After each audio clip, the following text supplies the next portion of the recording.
Meu nome é Celso Thiago Alves da Costa e no início da nossa trajetória, minha mãe relatou para mim o tanto de momentos difíceis que a gente passou, devido à vida financeira, ao fato de pagar aluguel, né? Que era uma vida muito limitada. Uma ligação muito boa com a minha mãe. Era uma pessoa que ajudava muito a gente, motivava. Sempre que você via com um problema de situação de adversa, fui mandado embora, ela vinha com uma... Não, foi a melhor coisa você ter sido mandado embora, porque vai se abrir uma porta melhor. Tinha muito respeito pela minha mãe. Eu sabia que se acontecesse alguma coisa para ela, já estava dentro de mim aquilo, né? Eu não ia suportar, porque ela passava, ela falava isso pra gente direto, né? Pra mim, principalmente. Ela sempre foi uma pessoa que era muito assim, olha, vou te explicar uma coisa, você não quer fazer, né? Mas o dia que eu não estiver aí você vai lembrar. Eu amava jogar bola, eu gosto de jogar bola. Até hoje eu jogo futebol. Só que minha mãe, ela não entendia de futebol, ela era uma fã. Ela era uma pessoa que queria que o filho dela desse certo. Então ela deixava de fazer as coisas dela, de vender roupa, ia me levar para os testes. Aí eu entrei numa categoria de base de um clube muito bom, que é o Nacional. De lá eu passei para um outro clube, que é o Corinthians. De lá eu fui para o São Paulo. E aí eu lembro que minha mãe ficou doente e ela veio parar num hospital aqui da Praça Pan-Americana, que a gente tinha convênio. Quando eu descobri, a minha mãe estava sedada, sabe? Ela já estava há bastante tempo, sabe? E eles não queriam contar para mim, né? Minha irmã não queria contar. Porque minha mãe, acho que minha mãe não ia gostar. Ela é uma pessoa que motivava as pessoas, como é que ela ia deixar isso chegar uma notícia negativa? Até porque meus irmãos tinham uma estrutura, né? Eu só tinha 19 anos ali. A gente era muito amigo. Doeu bastante. E eu lembro que ficou todo mundo na sala, ninguém falava uma palavra. Meu pai, os meus 5 irmãos. Demonstrei o carinho que eu tenho pela senhora, por tudo que a senhora fez. Por mim, por todos os nossos irmãos.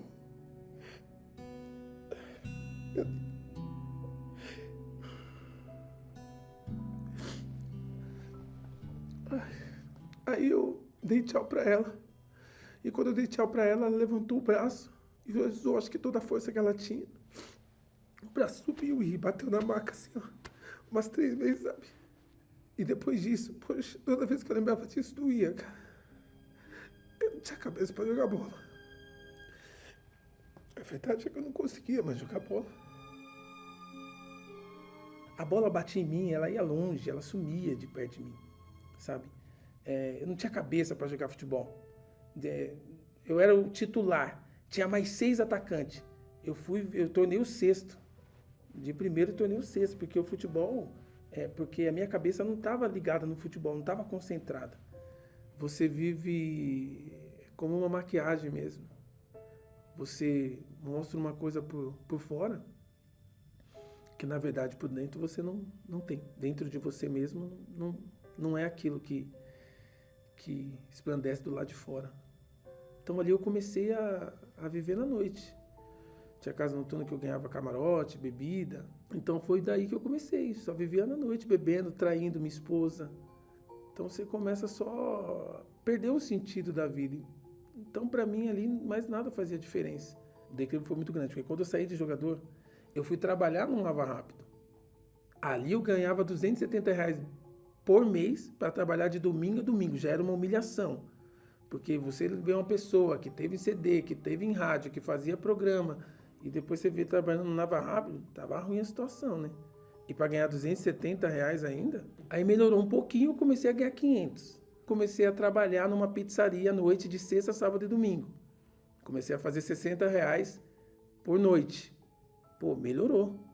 Aí de motoboy eu passei a ganhar 1.200. Dobrou o salário e mais o dinheiro da pizzaria. Aí onde eu pagar 2, 3 prestações da minha moto, eu pagava uma só e o resto eu torrava bebendo. Aí eu não tinha o final de semana que eu tinha que trabalhar, eu saía na sexta e voltava na segunda-feira.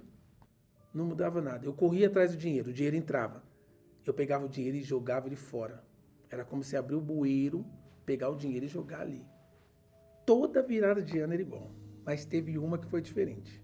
E às 6 horas da tarde eu recebi um convite. Vamos para uma festa? Falei, cara, não vou. Não, você vai. Não vou. Você vai. Então tá bom. tá aqui sua latinha. E me deu uma latinha. Eu abri a latinha e comecei a beber. Na hora eu fui lá, já ganhava força. Já fui guardar minha moto. E na hora que eu tô guardando a moto, que eu nem ia avisar pra minha esposa, esquece que eu também não ia voltar. Era só esquece. Agora era só sei lá que dia. Tá bom. E eu fui guardando a moto, ela saiu pro lado de fora e falou, amor, aonde você vai? Falei, vou numa festa. Nossa, eu ia te convidar pra gente ir pra igreja. Pra gente passar a virada de ano na igreja. Passar uma virada de ano diferente. E eu falei pra ela, ai, não dá. Ela, por quê? Eu falei, porque eu comecei a beber. Eu vou pra igreja bebendo. Eu tinha costume pra começar a beber, tinha que fazer o vira, né? Aí eu virei um cowboy primeiramente seco. Depois eu fiz um outro com energético e virei de uma vez. E fiz o terceiro e fui pra roda de samba, tocar samba. E comecei a cantar. E lá, me deu um estalo. Tum. Falei, nossa, não tô legal. Voltei lá dentro, fiz mais 2 doses. E voltei de novo pra roda de samba. Sentei de novo, fez tum. Falei, meu, que é isso, cara? Eu levantei, saí de lá, fui lá dentro, fiz outra dose, voltei. Os caras falaram, não vou tocar mais não. Não vou tocar. E dentro de mim falava, rapaz, vai pra igreja. Parecia uma voz muito forte. Ela falava, vai pra igreja. Aí eu entrei no carro, fui embora, cheguei em casa, tomei um banho. Cheguei na igreja, tinha uma vaga lá atrás. Eu virei pro altar com os olhos abertos e falei, Senhor, eu quero ver o que o Senhor vai fazer na minha vida. Foi só isso. Com os olhos abertos, eu via todo mundo buscando com os olhos fechados para um lado e para o outro. Eu sem entender muita coisa, mas eu com o olho aberto falei, Senhor, eu quero ver o que o Senhor vai fazer na minha vida. Ali eu acho que foi minha primeira vitória. Voltei para casa 2 horas da manhã, eu estava indo dormir. Deitei, já foi um final de semana e uma virada de ano diferente de todas aquelas que eu já tinha vivido. Então, depois daquilo eu comecei o desejo de ir para a igreja. Eu comecei todos os dias para a igreja. Ali o pastor me ensinou o que eu tinha que fazer. Você vai pedir primeiro perdão para sua esposa, mas falando a verdade em tudo que você fez. Eu falei para ele que não dava, porque tinha muita coisa que eu fiz que era muito difícil de se falar. Ele falou, você vai ter que falar a verdade, senão você não vai ter vida com Deus. Você vai se enganar. Ali já começou o meu primeiro sacrifício. Voltei para casa da forma que ele falou. Coloquei 2 pratos brancos, limpo, e comecei a falar para ela. Olha, eu fiz isso.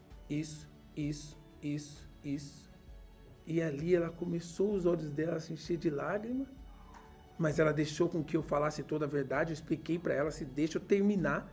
E se você quiser ficar comigo, depois de tudo isso, entenda que você vai ficar com uma nova pessoa, porque eu não serei mais aquela pessoa.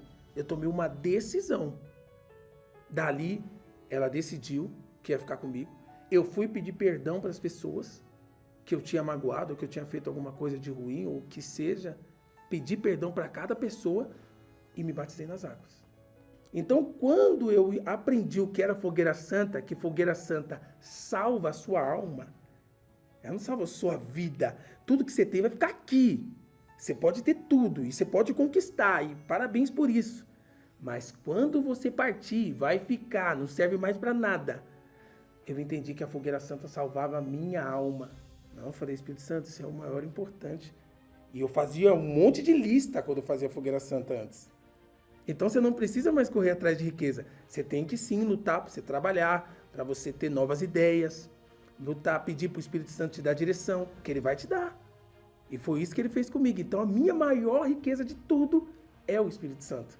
Então é tão forte que hoje eu vejo que eu sento com pessoas que são verdadeiramente ricas de dinheiro, mas que têm muito dinheiro, e eu sento ali para fechar um negócio e tudo, mas eles não têm a riqueza que eu tenho, o Espírito Santo. Eu não sei se você consegue entender. É tão forte que eu saio dali, eu continuo rindo. Se ele fala não, eu dou risada. Se ele fala sim, eu saio rindo. Foi Deus que fez essa transformação. Foi Deus que deu esse caráter, essa nova pessoa de uma índole não aceito o que é errado. Então o Espírito Santo entrando na minha vida, ele tirou aquele vazio, daquela dor, daquela dor, de ver o braço da minha mãe levantar e cair, sabe? Ele tirou essa dor. Ele ressuscitou os meus sonhos. Ele me deu hoje. Hoje ele me deu o que eu quero. Eu compro o que eu quero, sabe? Eu viajo também para onde eu quero. Então, essa riqueza de detalhes que eu falo para você, de todas essas coisas, não se torna nada em vista do Espírito Santo. O meu casamento, eu costumo dizer que é o meu maior tesouro depois do Espírito Santo, é o meu casamento. Não é a empresa, sabe? Não é nada do que eu tenho, é o meu casamento. Eu aprendi a sacrificar. Eu até gosto de subir em cima da laje, eu gosto de dormir os últimos dias no sereno, lá em cima da laje. Não preciso, sabe? Para mim, verdadeiramente, não pôr só dinheiro, por verdadeiramente sacrifício e temor para com Deus.